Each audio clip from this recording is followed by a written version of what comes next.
Pourquoi? Murmura Élise Moreau, les larmes traçant des sillons salés sur ses joues alors que son regard restait figé sur l'écran lumineux de son téléphone. Pourquoi aujourd'hui? Pourquoi maintenant?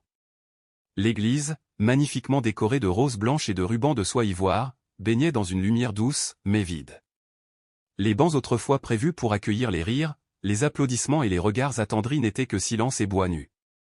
Il ne restait qu'elle, seule, figée dans sa robe blanche aux broderies délicates, assise dans son fauteuil roulant, face à l'autel. Sur l'écran, les mots qui venaient de briser son monde pulsaient encore avec une cruauté glacée. Je ne peux pas le faire. Je suis désolé, mais je ne peux pas imaginer une vie avec une femme handicapée. Julien. Élise leva les yeux lentement vers le crucifix suspendu au-dessus de l'autel. Ses doigts tremblaient en serrant son bouquet avec une telle force que ses jointures devinrent blanches. Elle aurait voulu hurler. Pleurer. Disparaître. Une voix masculine brisa soudain le silence, douce et respectueuse. « Vous avez besoin d'aide, mademoiselle ?» Elle ne se retourna même pas. « À moins que vous ne puissiez me faire remarcher, ou me ramener avant l'accident, je doute que vous puissiez faire quoi que ce soit. » L'homme s'approcha lentement, jusqu'à se placer face à elle. Il portait un costume sombre, bien coupé, une rose blanche épinglée à sa boutonnière. Son regard n'était ni gêné, ni condescendant. Juste sincère. « Je ne peux pas accomplir de miracle, » admit-il doucement.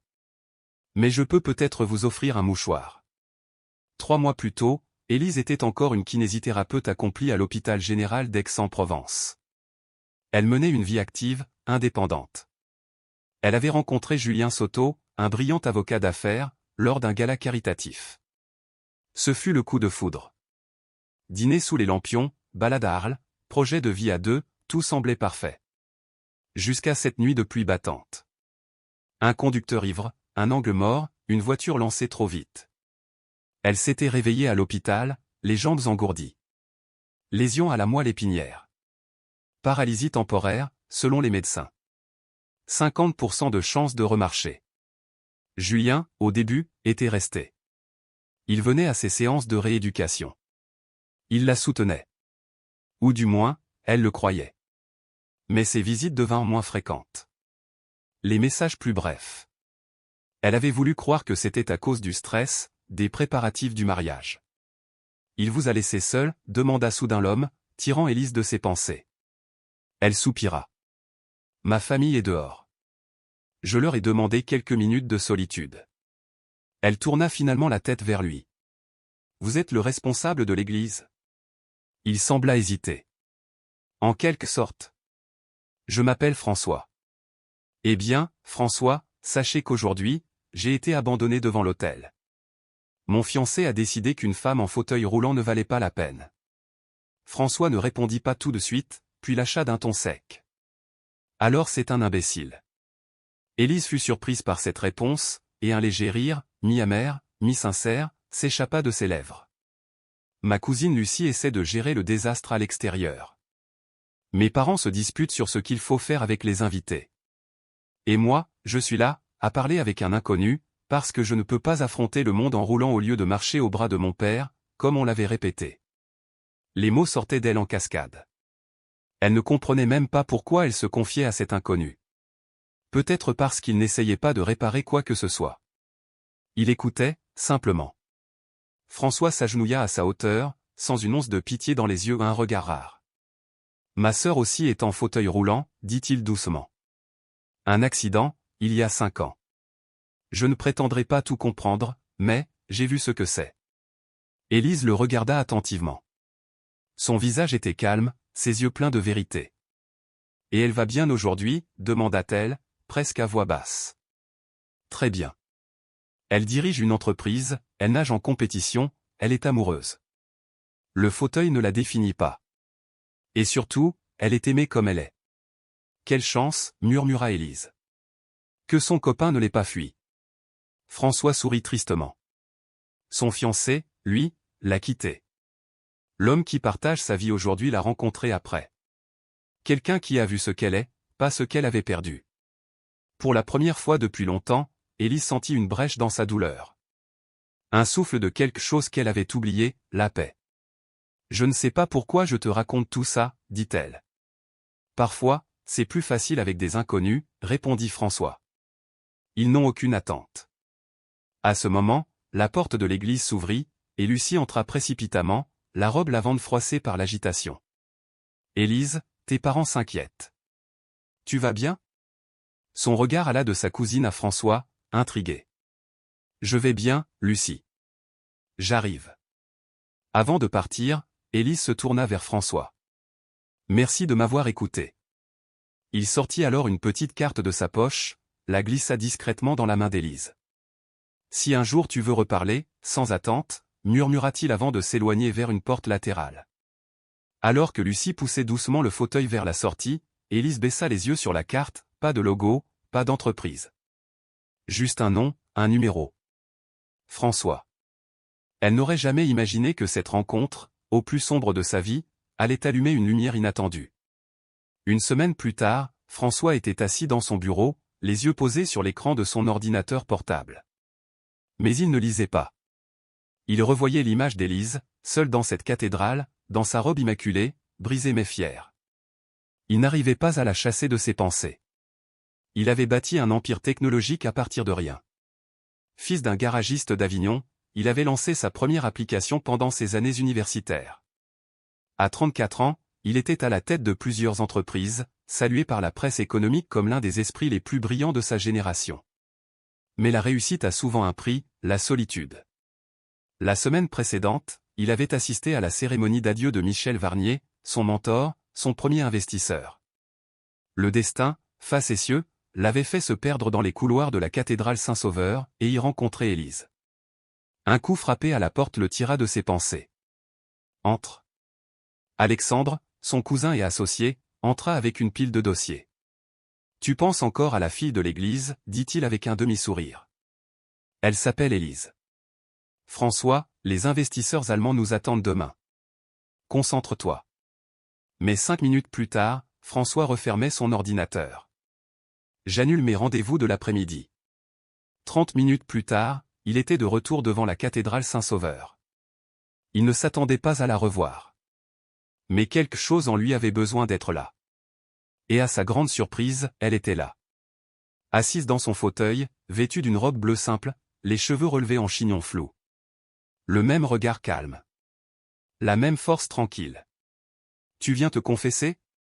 Lança-t-elle en le voyant. Il sourit. Peut-être. Et toi? Je suis venu faire la paix. Avec Dieu, avec moi-même. Je ne veux pas que cet endroit reste à jamais le théâtre d'un abandon. Il s'assit à côté d'elle sur un banc de pierre. Le silence s'installa. Un silence apaisant, rare. Comment vas-tu? Demanda-t-il enfin. Je survis. Et toi? Il hésita, puis sourit. Je t'ai cherché. Je t'ai aussi cherché, avoua-t-elle. Sur Internet. Et tu n'es pas exactement le responsable de l'Église. Elle croisa les bras, faussement vexée. Tu es François Delval, fondateur de Teglatam, entrepreneur multimillionnaire. Pourquoi tu ne m'as rien dit? Il soupira. Parce que, pour une fois, quelqu'un me regardait comme un homme, pas comme un trophée.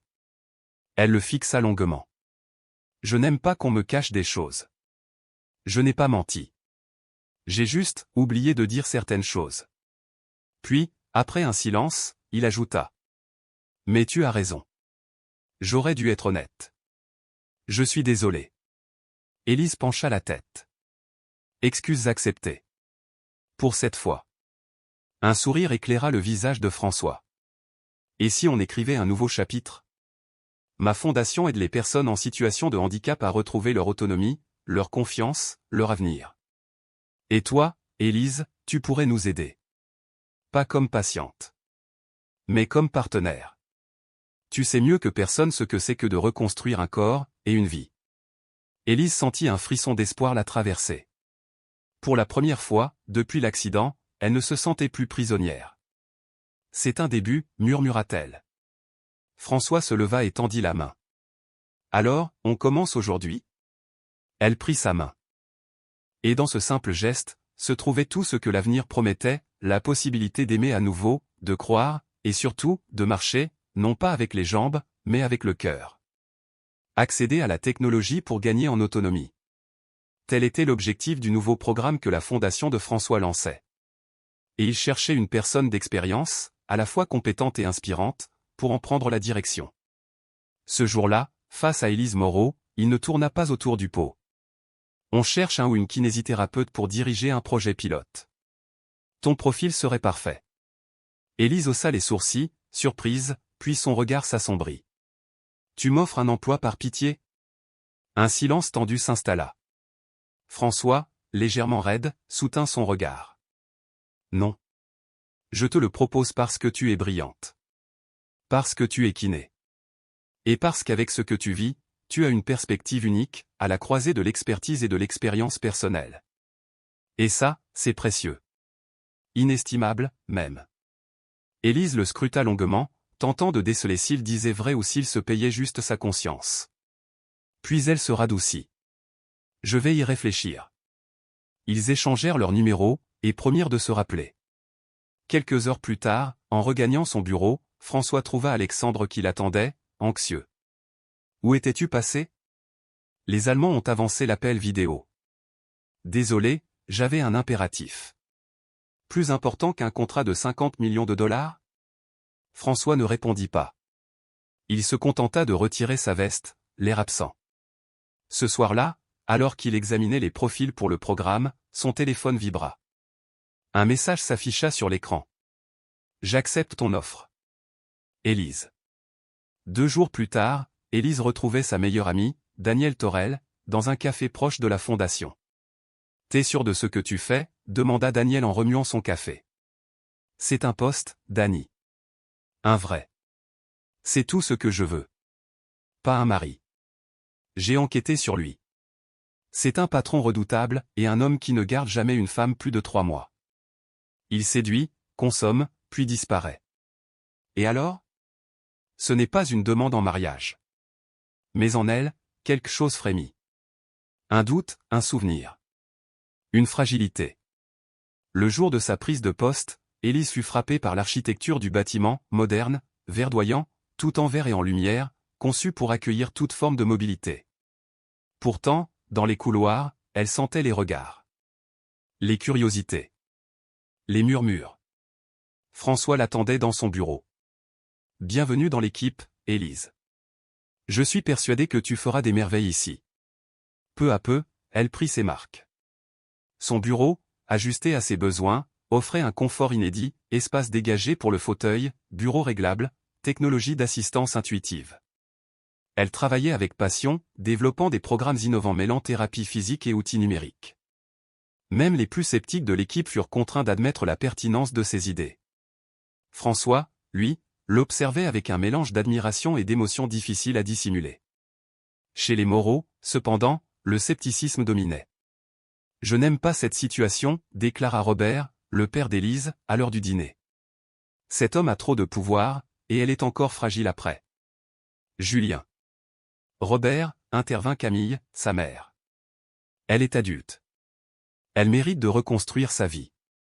Et ce travail lui donne de la force, je le vois. Dans le bureau de François, la tension montait aussi. Tu deviens fou, lâcha Alexandre. Les investisseurs s'inquiètent. Ils disent que t'as embauché ton ex abandonné en fauteuil pour redorer ton image. Ou pire, qu'elle est là pour ton argent. François frappa du poing sur le bureau. Elle est ici pour ses compétences. Si quelqu'un insinue autre chose, il aura affaire à moi. Ce qu'il taisait, même à lui-même, c'est que son intérêt pour Élise allait bien au-delà du cadre professionnel. Elle éveillait en lui quelque chose de neuf, de profond. Une sorte de fascination pour cette femme brisée mais debout, vulnérable et pourtant indomptable. Un matin d'octobre, la pluie s'abattait sur la ville. Élise tenta de manœuvrer son fauteuil seule sur la rampe d'accès. « Je peux le faire », murmura-t-elle. « Je le sais. »« Mais il pleut, et le sol est glissant », répondit François en tenant le parapluie au-dessus d'elle. « Tu es aussi têtue que moi », souffla-t-elle en acceptant enfin son aide. Dans les couloirs, les salutations étaient discrètes. Mais les regards en disaient long. Le patron s'intéressait de très près à la nouvelle directrice de programme, et les rumeurs allaient bon train. Réunion à 10 heures pour le projet des tablettes, lui rappela-t-il en s'éloignant. Elle s'installa à son bureau, ouvrit son ordinateur. Son téléphone vibra. Un message de Daniel. On déjeune ensemble? J'ai des potins. Elle sourit.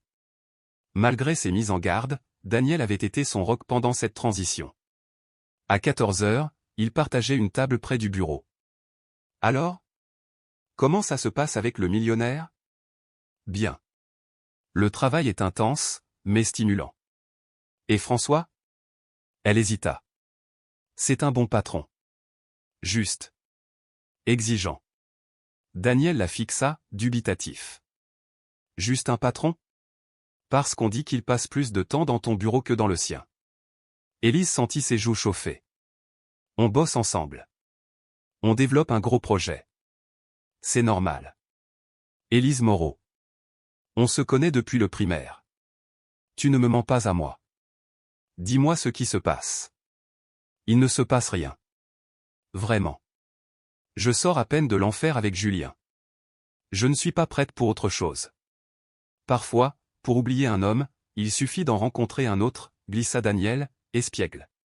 Plus tard, en rééducation, Élise s'investit avec une ferveur nouvelle. Tu as une flamme différente aujourd'hui, nota Céline, la kiné. Je veux retrouver mon autonomie, répondit-elle. Mais en vérité, c'était un regard qui l'habitait. Celui de François. Jamais de pitié dans ses yeux. Seulement du respect, et peut-être un soupçon de tendresse. Ce week-end-là, elle accepta de rencontrer la sœur de François. Sarah Moreau, ex-championne paralympique de natation, dirigeait aujourd'hui une organisation pour athlètes handicapés. Mon frère ne parle que de toi, dit-elle avec un sourire. Il dit que tu es brillante. Je ne fais que mon travail, répondit Élise, gênée. François ne distribue pas les compliments. S'il t'en fait, c'est qu'il t'admire. Plus que tu ne l'imagines. Sur le chemin du retour, le silence s'installa dans la voiture. Ta sœur est impressionnante. Oui. Elle l'est. Après l'accident, personne ne pensait qu'elle s'en relèverait. Elle nous a tous surpris. Et son fiancé, demanda Élise, se souvenant de ce que François lui avait confié à la cathédrale. Il serra le volant, mâchoire contractée. Ils étaient à 3 mois du mariage. Il a dit qu'il ne pouvait pas. Que ce n'était pas la vie qu'il avait signée. Il est parti. Élise frissonna. Elle connaissait cette douleur.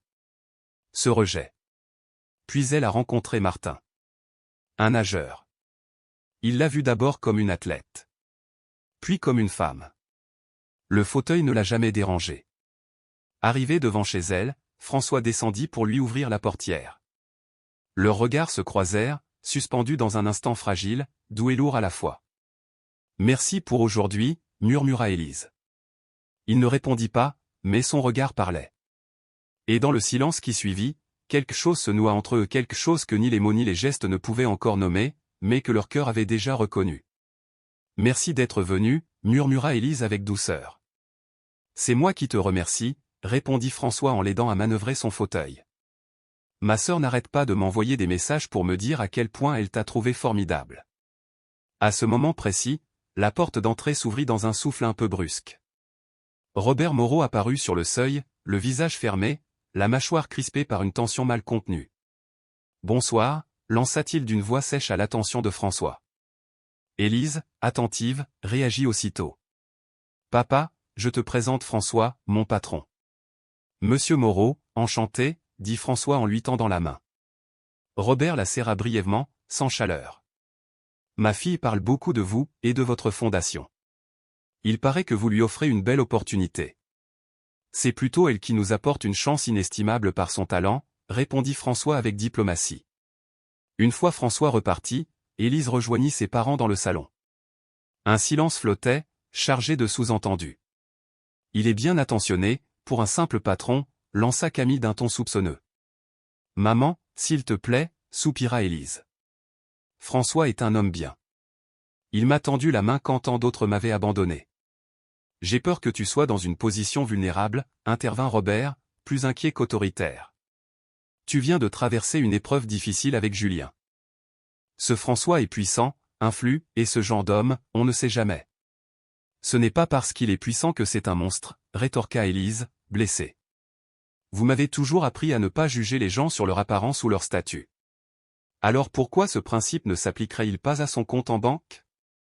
Dans les semaines qui suivirent, la relation entre Élise et François se transforma doucement. Ce qui n'était que professionnalisme devint complicité. Ils parlaient longtemps après les heures de travail, s'envoyaient des messages à toute heure du jour et de la nuit. Les dîners supposément professionnels s'éternisaient, glissant peu à peu vers des confidences plus personnelles, des éclats de rire partagés, des regards qui en disaient long. À la Fondation, le programme lancé par Élise pour offrir des technologies adaptées aux écoles publiques gagna rapidement une reconnaissance nationale. Son nom circulait dans les médias, les colloques, les conférences. Mais dans les bureaux de Terre d'Espérance, une autre tempête grondait. Les investisseurs s'inquiètent, lança Alexandre à François, son ton trahissant un certain agacement. Ils pensent que ta proximité avec cette femme affecte ton discernement. Ma vie privée ne concerne pas les investisseurs, répondit François d'un ton glacial. Sauf quand elle met leur argent en jeu. Tu t'es déjà demandé si elle ne se servait pas de sa situation pour te manipuler? Ce serait une belle histoire à vendre, la fiancée trahie qui séduit le riche bienfaiteur. François se leva brutalement, les yeux sombres. Ne t'avise plus jamais de suggérer une chose pareille. Élise vaut plus que tous vos placements réunis. Et c'est ce jour-là, sans le dire encore à voix haute, qu'il comprit ce que tout le monde avait déjà vu, il était en train de tomber amoureux d'Élise Moreau. 6 mois. 6 mois que j'ai été laissé devant cette église, et je n'arrive toujours pas à monter ces foutues marches, murmura Élise, son regard fixé sur les 3 marches séparant le trottoir de l'entrée du centre de rééducation. François se plaça à ses côtés, la voix douce. Patience. Tu veux que je t'aide? Elle acquiesça. Depuis plusieurs mois, il assistait régulièrement à ses séances.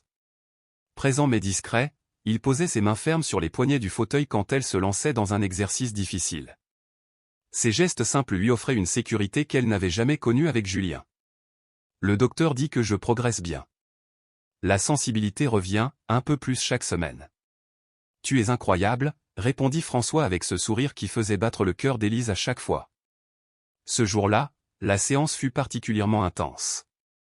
Céline, la kinésithérapeute, l'encouragea à se surpasser. On tente quelque chose de nouveau aujourd'hui. Je pense que tu es prête à supporter ton poids seul. Élise fixa les barres parallèles devant elle, partagées entre peur et espoir. François rangea son téléphone et se concentra entièrement sur elle. Tu peux le faire, dit-il simplement. Avec l'aide de Céline, Élise se positionna entre les barres. Ses bras tremblaient, ses jambes semblaient lui échapper. Puis, lentement, presque imperceptiblement, ses muscles réagirent. Elle sentait son propre poids, et elle le portait. « Je suis debout !» cria-t-elle, les larmes coulant librement sur ses joues. François s'approcha, un éclat de fierté illuminant son visage. Ils échangèrent un regard, et dans ce silence chargé d'émotion, tout fut dit. Ils célébrèrent cette victoire dans un petit restaurant italien du centre historique d'Aix-en-Provence.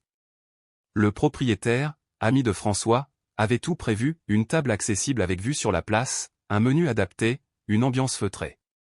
À ce premier pas, dit François en levant son verre. Techniquement, j'ai juste tenu debout, sourit Élise. Chaque voyage commence par un acte de courage. Et toi, Élise Moreau, tu es la femme la plus courageuse que je connaisse. Ce soir-là, quelque chose changea. Le fil ténu entre l'amitié et l'amour devint plus flou. Les regards duraient un peu plus, les mains se frôlaient avec une tendresse nouvelle. Leur conversation prenait une autre couleur, plus intime, plus essentielle. À la Fondation, le programme pour les écoles rurales mené par Élise bouleversait l'accès à l'éducation pour les enfants en situation de handicap. François, impressionné, décida de doubler le budget. Je n'ai jamais vu mon frère aussi impliqué dans un projet, remarqua Sarah, la sœur de François, lors d'une de leurs sorties entre femmes. Et aussi intéressé par la personne derrière. Élise rougit. Nous sommes juste amis et collègues. Sarah haussa un sourcil. Bien sûr. Et moi je nage uniquement pour le plaisir. Chez les Moreau, les dîners familiaux devenaient plus fréquents. Peu à peu, Robert et Camille changèrent. Devant la constance et la bonté de François, leurs réserves fondaient. Ce n'est pas du tout ce que j'imaginais, confia Robert une nuit à sa femme. Je pensais qu'il serait hautain, mais il est plus travailleur que quiconque. Et regarde comment il la regarde, ajouta Camille dans un sourire. Comme si elle était un miracle, ou plutôt un miracle à roulettes. Maman, protesta Élise, un peu gênée, mais touchée au fond que ses parents voient enfin ce qu'elle voyait elle aussi. Un vendredi soir, la fondation organisa un gala de bienfaisance. François insista pour qu'Élise l'accompagne non pas comme employée, mais comme son invitée personnelle. Elle portait une robe vert émeraude, élégante et conçue spécialement pour elle. Lorsqu'il la découvrit, François en eut le souffle coupé. « Tu es Hermosa » murmura-t-il en la prenant délicatement dans ses bras. La soirée fut marquée par des discours inspirants et des dons généreux. Puis l'orchestre entama une mélodie douce. « M'accorderais-tu cette danse » demanda François en s'agenouillant à côté de son fauteuil. « Je ne peux pas danser » répondit Élise, en désignant ses jambes immobiles. « Bien sûr que tu peux » insista-t-il. Avec une infinie délicatesse, il poussa son fauteuil jusqu'à la piste. Il commença à mouvoir la chaise au rythme de la musique, tournoyant avec grâce entre les couples. Élise, d'abord un peu gênée, se laissa porter. Elle avait l'impression de voler. Il n'y avait plus de regard, plus de jugement. Juste deux, dans la lumière tamisée, unis dans un mouvement harmonieux. Quand la musique s'arrêta, leurs visages étaient si proches qu'elle sentait son souffle. Elle crut qu'il allait l'embrasser, mais une sonnerie de téléphone brisa l'instant suspendu. « Désolé » murmura-t-il. « C'est Alexandre. Il dit que c'est urgent. » Élise hocha la tête, dissimulant mal sa déception. La magie venait de s'évanouir. 2 jours plus tard, François prit une décision. Il ne pouvait plus rester dans l'ambiguïté. Il invita Élise à dîner dans son Penthouse, avec vue sur toute la ville. Il avait tout prévu. Son plat préféré. Des fleurs. Une rampe spéciale pour qu'elle puisse accéder facilement à la terrasse. Ce soir-là, il allait lui ouvrir son cœur. En attendant son arrivée, François tournait en rond dans son appartement, le cœur battant et l'esprit agité. Il répétait mentalement ce qu'il allait lui dire, pesant chaque mot, chaque silence. Il ne voulait pas lui faire peur. Il voulait être sincère sans être brutal. Mais il ne pouvait plus faire semblant. Ce qu'il ressentait pour Élise dépassait de loin les frontières de l'amitié. C'était devenu une évidence douloureuse. À 20 heures précises, la sonnette retentit. Il s'empressa d'ouvrir, un sourire déjà prêt sur les lèvres, mais celui-ci s'effaça dès qu'il vit le visage d'Élise. Elle était là, devant lui, mais son teint était livide, et ses yeux gonflés trahissaient les larmes récentes. « Que se passe-t-il » demanda-t-il, alarmé.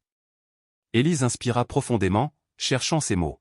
« Julien est venu me voir aujourd'hui » dit-elle d'une voix tremblante. « Il m'a dit qu'il avait fait la plus grande erreur de sa vie en me quittant. Il veut qu'on se donne une seconde chance. » François sentit un vide s'ouvrir en lui, comme si l'air avait soudain déserté la pièce. « Et, qu'est-ce que tu lui as répondu » demanda-t-il avec un calme fin. Élise détourna le regard, les mains jointes. « Que j'avais besoin de temps pour réfléchir. Il s'est passé tellement de choses ces derniers mois. Je suis perdu, François. » Il acquiesça lentement, retenant l'ouragan intérieur qui menaçait de le submerger. Il voulait hurler, supplier, mais il se contenta de hocher la tête. « Tu veux quand même dîner » demanda-t-il, tentant de garder un ton neutre. « Pour être honnête, je n'ai pas très faim » murmura-t-elle. « Je crois que je devrais rentrer. »« Je comprends » répondit-il, bien que chaque mot lui arrache une douleur sourde. « Tu veux que je te raccompagne ?»« Non, mon père m'attend en bas. Je voulais juste te le dire en personne. » François hocha la tête, incapable de répondre. Quand elle partit, il resta là, figé devant la porte fermée. Le repas soigneusement préparé refroidissait sur la table, et les mots qu'il n'avait pas osé dire pesaient dans son cœur comme des pierres. Ce que François ignorait, c'est qu'au moment même où l'ascenseur emportait Élise vers le rez-de-chaussée, elle luttait intérieurement. Julien représentait un passé rassurant, balisé, familier. Mais François représentait un avenir encore flou, incertain, mais vibrant d'humanité et de sincérité. « Tu plaisantes, j'espère ? Tu penses sérieusement à retourner avec lui ?» lança Daniel en frappant la table du café du poing. « Tu as oublié ce qu'il t'a fait ?» Élise soupira, traçant machinalement le bord de sa tasse avec son doigt. Depuis une semaine, elle évitait autant Julien que François, se noyant dans le travail pour échapper à ses pensées. « J'ai pas dit que je retournerais avec lui, Dany. J'ai dit qu'il est réapparu et que ça m'a troublé. Et François alors? Cet homme qui t'a accompagné à chaque séance, qui t'a offert un poste, qui est clairement amoureux de toi. Élise leva les yeux, surprise. Il n'est pas amoureux de moi. Daniel leva les yeux au ciel, exaspéré. Élise, tout le monde le voit. Sauf toi. À cet instant, le téléphone d'Élise vibra. Un message de François, un colis vient d'arriver pour toi.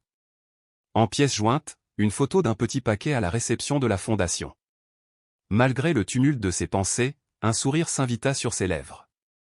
C'était le 3e en une semaine. Le premier était un livre sur la conception d'espaces accessibles, qu'elle avait mentionné un jour en passant. Le second, une petite plante pour son bureau, accompagnée d'un mot, pour t'accompagner dans tes longues nuits de travail. François respectait son espace, mais veillait discrètement à ce qu'elle sache qu'il était là, toujours là. Tu vois, dit Daniel en pointant du doigt son sourire. Cet homme te connaît. Julien, lui, ne t'a jamais regardé comme ça. De retour à la fondation, Élise trouva le colis sur son bureau. Une boîte plate, soigneusement emballée. À l'intérieur, un cadre photo numérique. Les images défilaient, elle, entourée des enfants du programme de thérapie, elle, riant, dansant même avec François à un gala. Une note l'accompagnait, pour te rappeler tout ce que tu as accompli. Élise sentit sa gorge se nouer. Elle prit son téléphone pour le remercier, mais s'arrêta. Que faisait-elle? Julien représentait une vie planifiée, désormais effondrée. François, c'était le présent. L'imprévisible. L'intensité. Le vertige. Les jours suivants, elle se plongea dans les préparatifs de la grande levée de fonds annuelle de la Fondation, événement crucial pour l'expansion du programme dans d'autres régions. La veille de l'événement, Julien apparut chez elle sans prévenir. « Il faut qu'on parle, dit-il, debout dans l'encadrement de la porte. Élise hésita, puis le laissa entrer. Il semblait nerveux, méconnaissable, bien loin de l'avocat sûr de lui qu'elle avait connu. « J'ai longuement réfléchi, commença-t-il en s'asseyant. J'ai eu peur, et j'ai agi comme un lâche. J'ai commis une erreur terrible. Pourquoi maintenant, Julien? Des mois se sont écoulés. Julien baissa les yeux. Je t'ai vu dans ce magazine économique, aux côtés d'Hernandez. Tu es devenue si forte. Et, ta condition semble s'améliorer. Élise le fixa, blessée.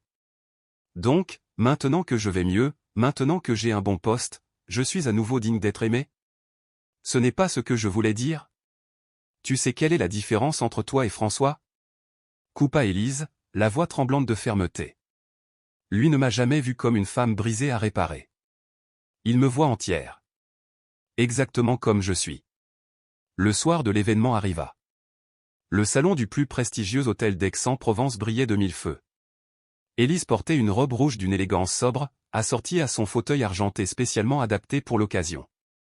À l'entrée, François l'attendait, le regard brillant. « Tu es éblouissante », murmura-t-il en l'embrassant sur la joue. « Et toi, très élégant », répondit-elle avec un sourire qui lui échappa malgré elle. La soirée fut un franc succès. Les dons dépassèrent les prévisions. La vidéo qu'Élise avait réalisée, avec les témoignages des bénéficiaires, arracha des larmes et des salves d'applaudissements. Le moment de son discours arriva. François la présenta avec des mots d'une sincérité bouleversante, mêlant admiration professionnelle et personnelle. Élise monta lentement sur la plateforme élévatrice. Toute la salle se leva pour l'accueillir.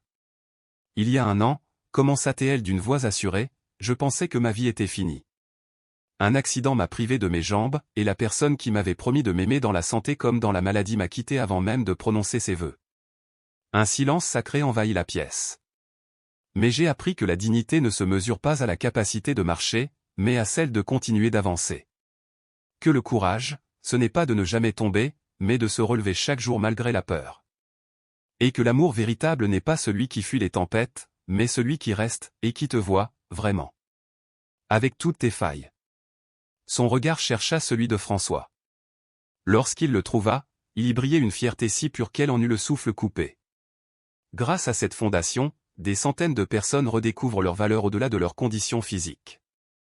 Parce que nous méritons tous d'être vus, comme des personnes entières. Pas comme des problèmes à résoudre. Un tonnerre d'applaudissements éclata. Des larmes, des sourires. de l'espoir à l'état pur. Lorsqu'elle retourna à sa place, François lui prit discrètement la main sous la table. Il la serra avec une douceur infinie. C'est alors qu'elle le vit. Julien. Debout, au fond de la salle, applaudit lui aussi. Comment était-il entré? Une vague d'anxiété lui serra l'estomac. À la fin du dîner, alors que les invités quittaient peu à peu la salle, Julien s'approcha de leur table. Félicitations pour ton discours, dit-il avec ce sourire qu'elle connaissait trop bien. Tu as toujours eu un don pour toucher les cœurs. François se raidit, mais resta maître de lui. Nous nous connaissons, demanda-t-il d'un ton neutre. Julien Soto, dit-il en tendant la main. L'ex-fiancé d'Élise. Un silence lourd tomba sur la table. Élise aurait voulu disparaître. Enchanté, répondit François, le sourire figé. Et là, à la stupeur générale, Julien s'agenouilla devant la chaise roulante d'Élise. Je sais que je ne mérite pas ton pardon. Mais je t'aime. Je n'ai jamais cessé de t'aimer. Me donnerais-tu une autre chance? Est-ce que tu accepterais de m'épouser? Des murmures parcoururent la salle comme une onde invisible. Les regards se tournèrent tous vers la scène improbable qui se déroulait sous leurs yeux. Des téléphones furent levés, prêts à immortaliser l'instant. Élise sentit l'air se retirer de ses poumons, comme si le temps s'était figé autour d'elle. Là, à genoux devant elle, Julien, son ex-fiancé, la regardait avec des yeux fiévreux, le cœur battant et la voix tremblante. Élise, je t'aime. Épouse-moi. Donne-moi une seconde chance. Le visage de François, debout à côté d'elle, resta de marbre, mais la tension dans ses épaules trahissait son agitation intérieure. Élise, elle, sentit son cœur s'emballer. Elle aurait voulu disparaître. Julien, relève-toi, s'il te plaît, souffla-t-elle d'une voix basse, teintée de gêne. Ce n'est ni le moment, ni l'endroit. Et alors? Insista-t-il, défiant l'assemblée. Je t'aime, Élise. Et je veux que tout le monde ici le sache. Un silence tendu s'installa. Élise inspira profondément, se reconnectant à sa propre vérité, à sa douleur ancienne devenue force. Elle redressa la tête, sa voix plus ferme qu'elle ne l'avait imaginé. Non, Julien. Je ne me remarierai pas avec toi. Ni maintenant, ni jamais. Le sourire confiant de Julien s'évanouit. Un frisson d'humiliation parcourut son visage. Tu m'as abandonné quand j'avais le plus besoin de toi. Quand tout s'est écroulé, tu as choisi la fuite. Et maintenant que tu me vois debout, forte, entourée, tu veux revenir. Mais le véritable amour ne fonctionne pas comme ça. Julien se releva, le visage cramoisi. Ses yeux cherchèrent ceux de François, mêlant jalousie, défaite et une once de regret. Je vois. Tu préfères le millionnaire? Très commode. François fit un pas vers lui, mais Élise l'arrêta d'un simple geste. C'était son combat. Ce que je préfère, dit-elle calmement, c'est quelqu'un qui m'aime pour ce que je suis. Pas pour ce que j'étais. Ni pour ce que je pourrais devenir. Quelqu'un qui n'a pas peur de mes cicatrices. S'il te plaît, pars. Julien regarda autour de lui. Les invités, gênés, évitaient de croiser son regard. L'orgueil blessé, il fit volte-face et quitta la salle sans un mot. Un silence pesant s'installa après son départ. Puis doucement, François s'agenouilla à côté du fauteuil d'Élise, sans se soucier des regards encore braqués sur eux.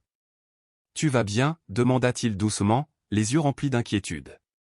Elle hocha la tête. Contre toute attente, elle se sentait plus légère que jamais. Mieux que je ne l'ai été depuis très longtemps. Plus tard, alors que la salle s'était vidée, ils étaient restés tous les deux, assis sur la terrasse, regardant les lumières de la ville scintiller dans la nuit provençale. « Merci de ne pas être intervenu, dit-elle. Je savais que tu devais l'affronter seul. C'était important pour moi. Comme une dernière porte à fermer. Tu es la femme la plus forte que je connaisse, murmura François. Un silence confortable les enveloppa. Puis Élise murmura, presque comme un aveu. J'ai peur, François. Il se tourna vers elle. De quoi? De dépendre à nouveau de quelqu'un. D'ouvrir mon cœur, et qu'on le piétine. De ne pas être suffisante. François saisit sa main, entrelaçant ses doigts aux siens. Moi aussi, j'ai peur. Peur que tu ne vois en moi qu'un compte en banque, comme tant d'autres. Peur de ne pas être assez bien pour toi. Pour la femme extraordinaire que tu es. Elle sourit à travers ses larmes. On fait une belle paire de lâches, alors. Ou peut-être, sommes-nous juste deux âmes blessées qui réapprennent à faire confiance. Doucement, il se pencha vers elle. Cette fois, aucun obstacle ne s'interposa. Leurs lèvres se rencontrèrent dans un baiser tendre, chargé de promesses silencieuses. Quand ils se séparèrent, Élise posa son front contre celui de François. « On peut y aller doucement », murmura-t-elle. « On a tout le temps du monde », répondit-il, le cœur débordant d'espoir. 1 an plus tard. Encore une fois, l'encouragea François, debout à ses côtés, tenant les barres parallèles. Élise fit un pas hésitant. Ses bras tremblaient, une perle de sueur glissait le long de sa tempe. Mais elle n'abandonna pas. Encore un, pensa-t-elle. Elle posa le pied. Puis un autre. Ses progrès étaient stupéfiants. Elle pouvait désormais se tenir debout et marcher quelques pas avec appui. François la regardait comme on regarde un miracle. Leur relation avait fleuri sans effort, portée par le respect, la patience et l'admiration mutuelle. Les dîners de famille rassemblaient désormais leurs deux clans, où Sarah et les parents d'Élise riaient ensemble comme s'ils s'étaient toujours connus. « Je suis tellement fier de toi », dit François en l'aidant à regagner son fauteuil. « Et moi, je ne serais jamais arrivé là sans toi. » Sous la direction d'Élise, la fondation avait connu un essor remarquable.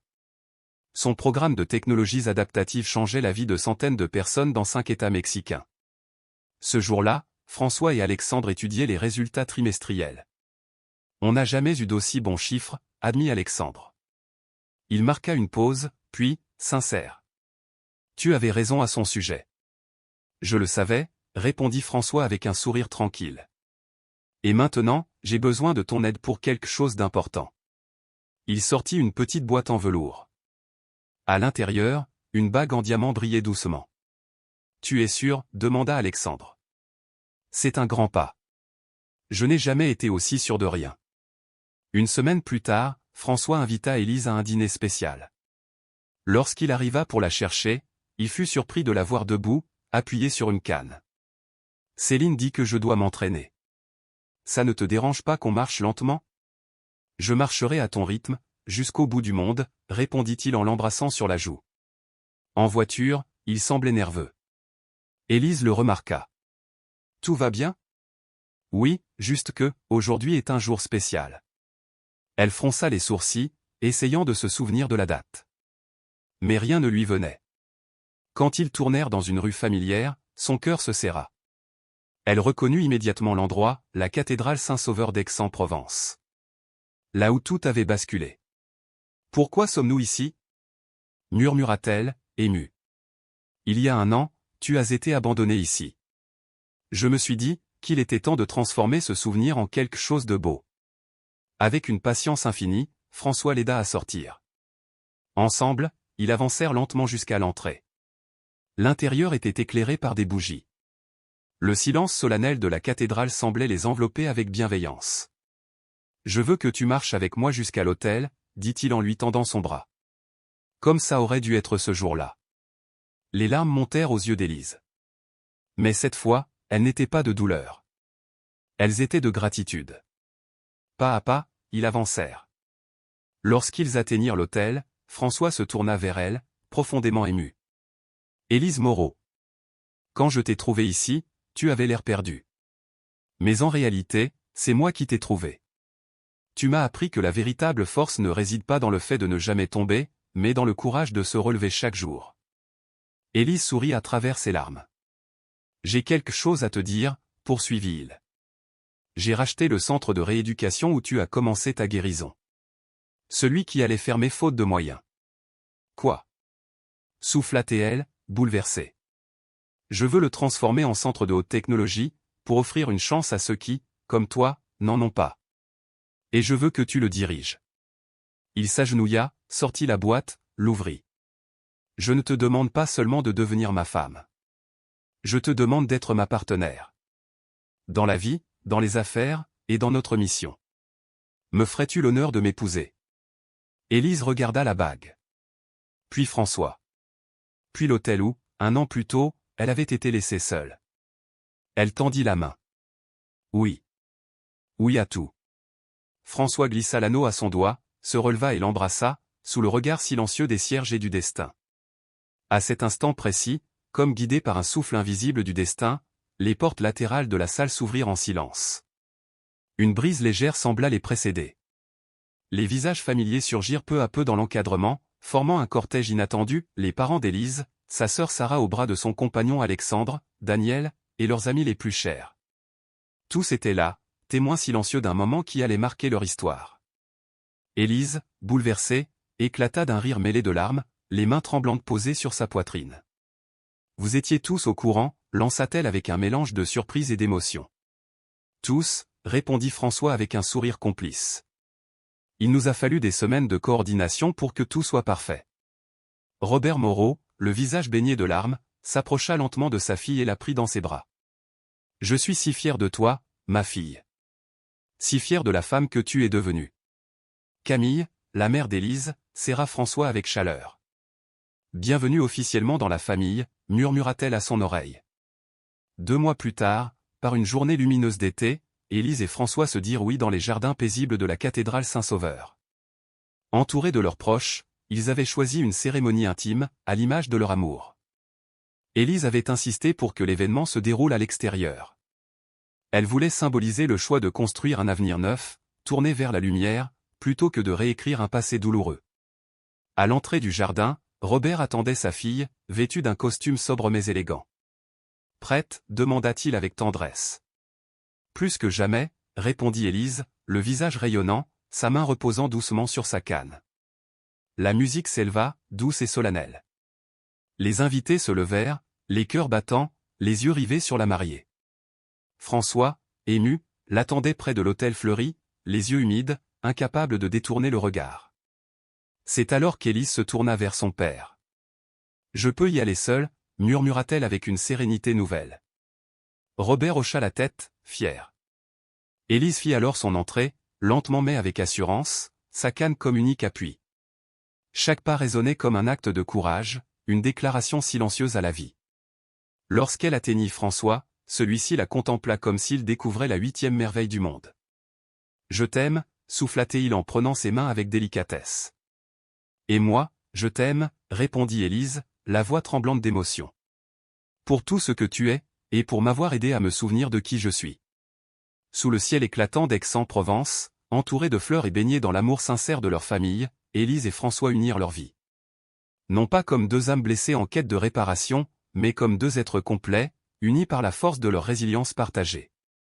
3 ans plus tard, dans les couloirs du nouveau centre de rééducation baptisé Nouveau Pas, Élise sourit en regardant François qui poussait doucement son fauteuil roulant. « Tu te rends compte que ça fait déjà 3 ans depuis notre mariage dans ce jardin » dit-elle, une pointe d'émerveillement dans la voix. « Le temps file quand on consacre sa vie à changer celle des autres » répondit François en s'arrêtant devant la grande baille vitrée donnant sur la zone d'hydrothérapie. Plusieurs patients travaillaient dans une piscine chauffée, accompagnés de kinésithérapeutes attentifs. Ce jour-là, Élise utilisait son fauteuil après une séance particulièrement éprouvante. Elle marchait toujours avec sa canne sur de courtes distances, mais pour cette journée spéciale, le fauteuil lui permettait de conserver son énergie. « Prête à couper le ruban » demanda François en déposant un baiser sur sa joue. « Presque » répondit-elle avec un sourire malicieux. « Je veux juste revoir une dernière fois la salle de thérapie pour enfants. » François acquiesça en silence. Il connaissait trop bien cette passion minutieuse qui animait sa femme. En 3 ans, ils avaient transformé l'ancien centre des L'Arbre, celui où Élise avait fait ses premiers pas de rééducation, en un complexe ultramoderne. Accessible aux familles modestes grâce à un système de bourse, le centre était devenu un modèle international. Ce qui avait commencé ici, à Aix, avait essaimé en Colombie, en Argentine, au Chili, et bientôt en Espagne. Élise voyageait souvent, accompagnée de François, partageant son histoire et son expertise avec des organisations à travers le monde. Directrice Moreau Z, les invités arrivent pour la cérémonie d'inauguration, annonça Martin, l'administrateur du centre, interrompant leur moment. « Merci Martin. »« Nous arrivons » répondit Élise d'une voix assurée. Dans la cour centrale, décorée de rubans et de fleurs, une foule les attendait, des représentants officiels, des donateurs, des soignants, mais surtout des familles bénéficiaires. Les flashs des caméras crépitaient. Élise et François saluaient les invités avec une chaleur sincère. Au premier rang, leurs parents, désormais retraités mais toujours bénévoles, observaient fièrement. Sarah Moreau, la sœur de François, dirigeait désormais le programme paralympique du centre. Alexandre, fervent défenseur de la cause, supervisait les finances de la fondation. Quand vint le moment des discours, Élise se leva lentement, aidée par sa canne et le bras de François. Elle s'approcha du podium. Il y a 4 ans, ma vie a basculé. Un accident m'a cloué dans un fauteuil. Le jour même de mon mariage, mon fiancé m'a abandonné, dit-elle, sa voix résonnant dans le silence. Elle se tourna vers François. Mais comme le dit le proverbe, quand une porte se ferme, une autre s'ouvre. Elle marqua une pause, balayant l'assemblée du regard. Aujourd'hui, ce n'est pas seulement l'inauguration d'un centre. C'est la célébration de la seconde chance. Chaque personne ici incarne la résilience, le courage face à l'adversité, la beauté d'un nouveau départ. Soudain, les portes s'ouvrirent à la volée. Tous se retournèrent. Élise reconnut immédiatement Lucie, sa cousine, qui s'avançait précipitamment. « Pardon pour l'interruption, dit-elle à mi-voix. Mais je devais te dire quelque chose. »« Qu'est-ce qu'il se passe » demanda François, inquiet. Lucie sourit, les yeux brillants. « J'ai croisé Julien. Il est fiancé. Il va se marier le mois prochain avec une docteure qu'il a rencontrée à l'hôpital où il travaille. » Un silence suivit.